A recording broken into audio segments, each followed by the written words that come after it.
As we approach the new year, many people are rethinking their investment portfolios, particularly in light of easing inflation.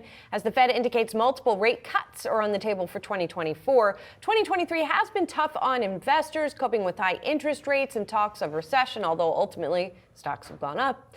In fact, though, a new Bank of America survey reveals 85% of young adults adapted their investment strategies due to the economic climate of the past year. For more on that survey, we turn to Aron Levine, Bank of America President of Preferred Banking. And this is a certain level of income, young adults, right? Folks who have some money to put in the market. Aron, what strikes me about that figure is how many of them might have missed out if they adapted their investment strategies. In other words, because the rhetoric has been so negative this year, if they adapted at the beginning of the year because they thought things were going to be terrible, I don't know, maybe they missed out.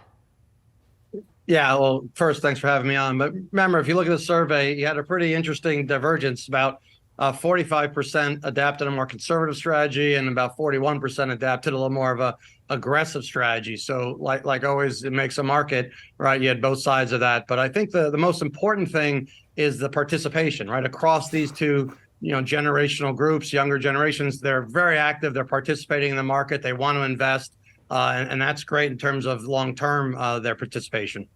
And Aron, when we say they're participating, how and what are they investing in, Aron? Are they going to financial advisors and buying mutual funds? Are they buying stocks, Bitcoin? Yeah. Do we have any sort of insight into what they're actually investing in? We do. Great. So about, 40% are doing it online themselves. So going to a place like Merrill Edge or, one of the online brokerages.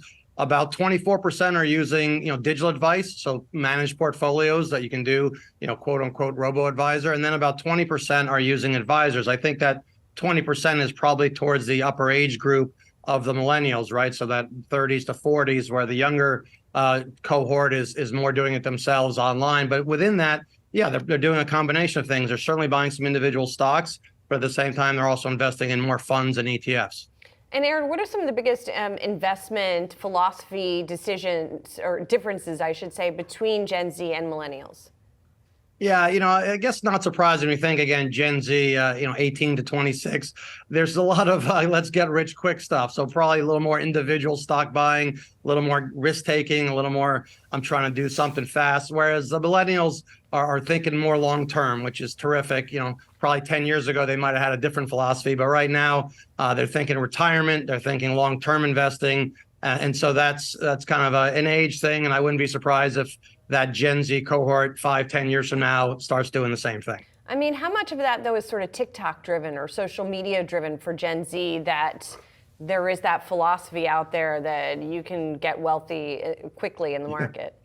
It's certainly there. Actually, one of the things I was surprised about with this survey was over 50%, it was 52% said that they don't believe social media is a good place to get financial advice. And that was pretty encouraging. And I bet you that would have been a lower number a few years ago. So I do think that while social media, TikTok has big influence, there's no question other sources, more reliable sources, are becoming more and more used, certainly by the millennials, and hopefully Gen Z will do the same. And Aron, in terms of the demographics of the people you're surveying, any more color there? How much are they earning, for example?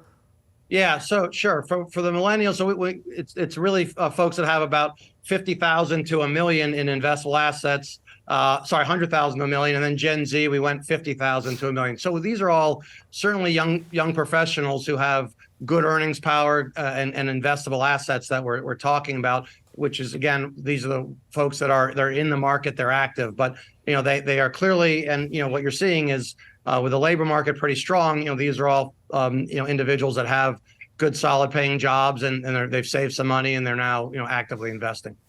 Aron Levine, thanks so much for bringing us the results of the survey. Appreciate it. All right, thanks for having me.